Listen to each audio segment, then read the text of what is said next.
بسم اللہ الرحمن الرحیم وَلِكُلٍّ جَعَلْنَا اور ہر ایک کے لیے ہم نے بنایا موالیہ وارث مما ترک الوالدانی جو چھوڑ جائیں والدین والاقربون اور اقارب والذین عقدت ایمانکم اور جو جن سے عقدت معاہدہ ہوا ہے ایمانکم تمہارا فآتوہم تو ان کو دے دو نصیبہم ان کا حصہ ان اللہ کانا بے شک اللہ تعالیٰ ہر چیز پر گواہ ہے ان اللہ کانا بے شک اللہ تعالیٰ ہے علی کلی ہر شیء ہر شے پر شہیدن گواہ الرجال قوامون مرد حاکم ہے قوامون حاکم ہے علی النساء عورتوں پر بما فضل اللہ بسبب اس کی جو فضیلت عطا کی ہے اللہ نے بعضهم علی بعض بعض کو بعض پر وبما انفقوا اور اس وجہ سے جو وہ خرچ کرتے ہیں من اموالہم اپنے مالوں کو فالصالحات پس جو عورتیں نیک ہیں قانتات تابعدار ہیں حافظات للغیب حفاظت کرنے والی ہیں نگہبانی کرنے والی ہیں غیب میں یعنی پیٹھ پیچھے اپنے شوہر کی غیر موجودگی میں بما حفظ اللہ اللہ کی حفاظت سے واللاتی اور وہ عورتیں جو تخافون تمہیں ڈر ہو نشوزہن ان کی بدخوئی کا فعیذوہن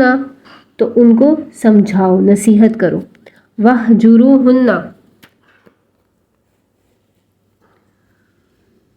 وہجروہن اور جدا کر دو فی المضاجع سونے میں ان کے بستر یعنی جدا کر دو ان کو اپنے سے دور کرو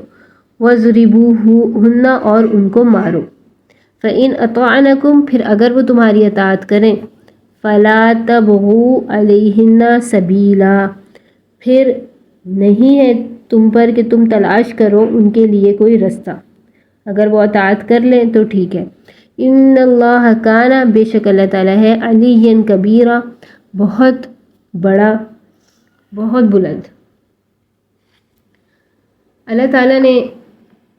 اس آیت میں فرمایا وَلِكُلِّ جَعَلْنَا مَوَالِيَ اور ہر کسی کے لیے ہم نے مقرر کر دیے ہیں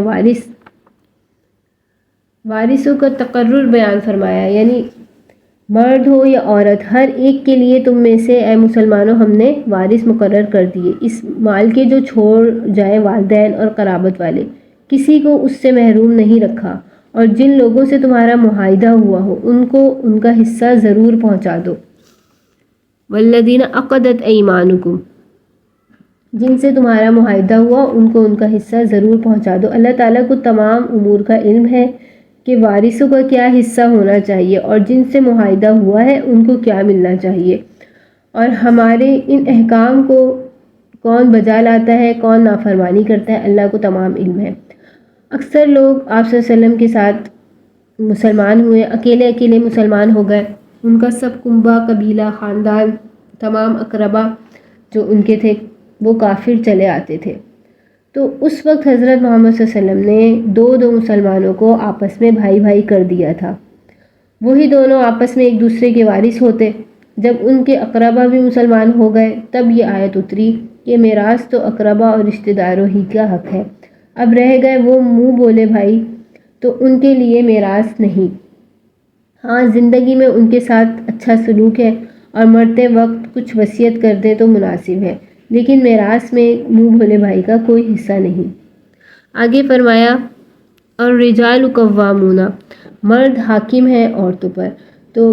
پہلی آیتوں میں جو ذکر تھا مرد اور عورتوں کے حقوق کی پوری رعایت فرمائی گئی تھی اگر رعایت حقوق میں فرق ہوتا تو عورتوں کو شکایت کا موقع ملتا اب اس آیت میں مرد اور عورت کے درجے کو بتایا کہ مرد کا درجہ بڑھا ہوا ہے عورت کے درجے سے اور یہ جو فرق ہے جو احکام میں فرق ہوگا وہ سراسر حکمت اور قابل رعایت ہوگا اس میں عورت اور مرد باقاعدہ حکمت ہرگز برابر نہیں ہو سکتے عورتوں کو اس کی خواہش کرنی کہ ہم بالکل مردوں کے برابر آ جائیں یہ بالکل بیجا ہے خلاصہ یہ ہے کہ مردوں کو عورتوں پر اللہ تعالیٰ نے حاکم اور نگران بنایا ہے، اور یہ دو وجہ سے ہے۔ ایک وجہ وہبی ہے اور دوسری وجہ کسبی ہے۔ وہبی وجہ تو یہ ہے کہ اللہ تعالیٰ نے اصل سے بعضوں کو بعضوں پر یعنی مردوں کو عورتوں پر علم میں، عمل میں اور کمالات میں ان میں فضیلت اور بڑائی عطا فرمائی ہے، جس کی تشریح احادیث میں بھی موجود ہے۔ دوسری وجہ جو کسبی ہے یہ ہے کہ مرد عورتوں پر اپنا مال خرچ کرتے ہیں، مہر ادا کرتے ہیں، خوراک اور لباس وغیرہ تمام ضروریات کا عورتوں کی خیال رکھتے ہیں۔ مطلب یہ ہے کہ عورتوں کو مردوں کی فرما برداری کرنی چاہیے، بیویوں کو اپنے شوہروں کی فرما برداری کرنی چاہیے۔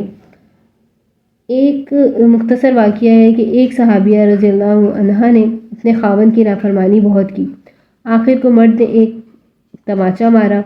عورت نے اپنے باپ سے فریاد کی۔ عورت کے باپ نے حضرت محمد صلی اللہ علیہ وسلم کی خدمت میں آ کر احوال ظاہر کیا۔ آپ نے فرمایا کہ خاوند سے بدلہ لے لے۔ اتنے میں یہ آیت اتری۔ اس پر آپ نے فرمایا کہ ہم نے کچھ چاہا اور اللہ تعالیٰ نے کچھ اور چاہا، جو کچھ اللہ نے چاہا وہی بہتر ہے۔ اور آگے فالصالحات قانتات، نیک عورتوں کی بتایا گیا، تعریف کی گئی فرما بردار عورتوں کی، یعنی عورتیں نیک ہیں، وہ مردوں کی تابعداری کرتی ہیں، اللہ کے حکم کے موافق، خاوند کے پیٹھ پیچھے اس کی رضا کے موافق اپنے نفس اور خاوند کے مال کی حفاظت کرتی ہیں، اپنے نفس اور جو بھی مال ہے، شوہر کا مال ہے، اس میں کسی قسم کی خیانت نہیں کرتی۔ اور آیت کے اس حصے میں واللاتی تخافون نشوزہن، کہ وہ عورتیں جن کا تمہیں ڈر ہو کہ وہ بدخوئی کریں گی تو ان کو نصیحت کرو اور ان کے بستر جدا کر دو اور ان کو مارو،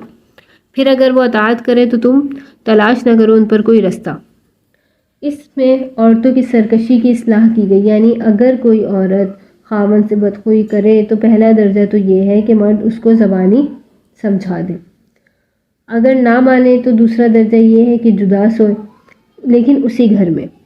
اس پر بھی نہ مانے تو آخری درجہ یہ ہے کہ اس کو مارے، پر نہ ایسا مارے کہ نشان باقی رہے، ہڈی ٹوٹے، کیونکہ ہر تقصیر کا ایک درجہ ہے، اسی کے موافق تنبیہ کی اجازت ہے، جس کے 3 درجے ہیں، ترتیب وار آیت میں مذکور ہے۔ مارنا پیٹنا آخر کا درجہ رکھا، بالکل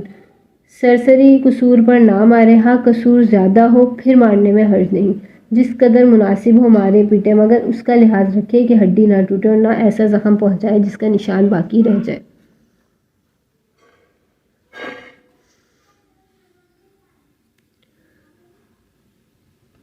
اور وہ عورتیں جو تمہاری نصیحت یا علیحدگی یا ضرب تعدیب کے بعد اگر بدخوئی اور نافرمانی سے باز آ جائیں اور بظاہر فرما بردار ہو جائیں تو تم بھی بس کر جاؤ، ان کے قصوروں کی کھود نہ کرو۔ فَإِنْ أَطَعْنَكُمْ فَلَا تَبْغُوا عَلَيْهِنَّ سَبِيلًا، تو ان کے قصوروں کو جو ہے کھریدو مت، اور خواہ مخواہ ان کے ملزم بنانے میں اللہ سے ڈرو، بے شک اللہ تم سب سے غالب اور تم سب پر حاکم ہے۔ نہ عورتوں کے معاملے میں خواہ مخواہ کی بدگمانی سے کام لو، نہ تھوڑے قصور پر آخر والی سزا دینے لگو کہ مارنے لگو، بلکہ ہر قصور کی ایک حد ہے اور مارنا آخر کا درجہ ہے۔ Subscribe Sukuni Kalp.